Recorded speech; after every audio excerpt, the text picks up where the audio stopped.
Salut et bienvenue à tous dans cet nouvel épisode de notre podcast dédié à la sociologie. Alors, aujourd'hui, nous allons entamer ensemble un sujet qui nous touche tous, en soyant conscients ou pas, la publicité et son influence sur nos comportements de consommateurs. Je suis Erben Miri et j'ai le plaisir d'être accompagnée de mes collègues Betoul El-Meller Salut. et Shaima Mhemdi Alaoui. Alors, la question qui s'oppose, sommes-nous de simples spectateurs ou des marionnettes dans les mains des annonceurs? Autrement dit, comment fonctionne la publicité et pourquoi de temps à autre nous sommes poussés à acheter des choses dont on n'a pas besoin? Et quelle est l'influence et l'impact de la publicité sur la société? Alors, c'est ce qu'on va découvrir ensemble tout au long de ce podcast. Restez branchés. Commençons par la première question. Selon vous, qu'est-ce que la publicité? La publicité est une manière de promouvoir des produits, des services ou des idées pour influencer notre comportement d'achat. Ce n'est pas juste une manière ou une façon de vente, mais c'est aussi un moyen de créer des émotions autour de ce qu'on achète. Oui, exactement. Par exemple, les publicités de Noël de Coca-Cola qui créent un sentiment de joie et d'unité. Ils ne vendent pas seulement du soda, mais comme on peut dire, expérience de fête. Alors, à vrai dire, comment la publicité réussit-elle à influencer nos comportements et nos décisions? Elle joue sur nos émotions et nos désirs et nous fait croire qu'en achetant un certain produit, on améliore ou on change notre vie. Oui, elle crée aussi des attentes, par exemple dans la publicité des produits anti-âge.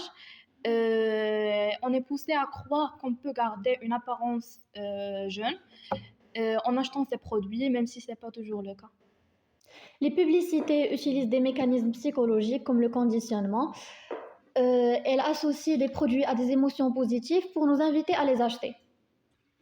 Oui, cela fonctionne grâce à des mécanismes psychologiques, comme vous l'avez mentionné, Le conditionnement. comme le conditionnement, oui, où les marques contribuent surtout leurs produits, soit à des valeurs sociétales ou à des émotions positives. L'exemple le plus fameux dans ce cas est celui des marques de parfums qui contribuent à un parfum X à l'élégance, le luxe et surtout l'exclusivité, et même les voitures de luxe telles que Mercedes, Maserati. Alors, dans ce cas, et d'un point de vue sociologique, c'est pas seulement le produit qui est désiré, mais plutôt la place sociale et la classe sociale qu'il incarne. Prenons un exemple connu, je sais pas, un exemple.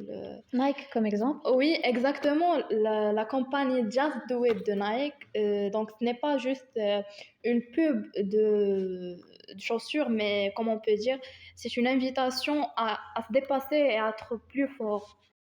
Mais tout n'est pas parfait. La publicité exploite parfois nos faiblesses, surtout chez les jeunes. Elle peut aussi encourager à la consommation excessive. Et selon vous, Shaima, qu'est-ce que vous en pensez? Oui, effectivement, je suis tout à fait d'accord avec ma collègue. Souvent, les publicités véhiculent des idéaux irréalistes, surtout pour la beauté et le corps, ce qui peut nuire à l'estime de soi. Et surtout, on a remarqué que la publicité s'est développée de plus en plus avec l'ère numérique, les réseaux sociaux, n'est-ce pas les filles? Oui, effectivement.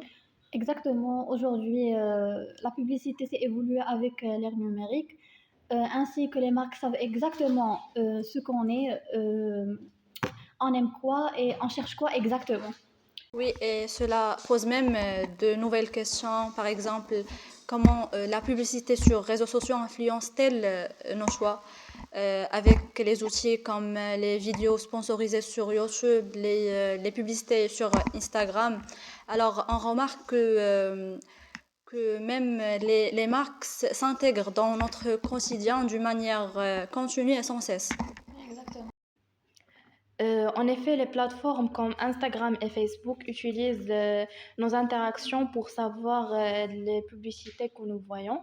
Cela signifie que nous sommes exposés à des messages qui correspondent à nos intérêts, ce qui rend les publicités plus influentes et nous insiste à acheter.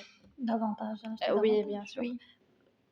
Alors, à travers tout ce qu'on a vu et les différentes facettes qu'on a effleurées, c'est là où la conscience et la réflexion jouent ensemble un rôle hyper important, car quand même, on doit garder un regard critique sur tout ce qui nous entoure, n'est-ce pas?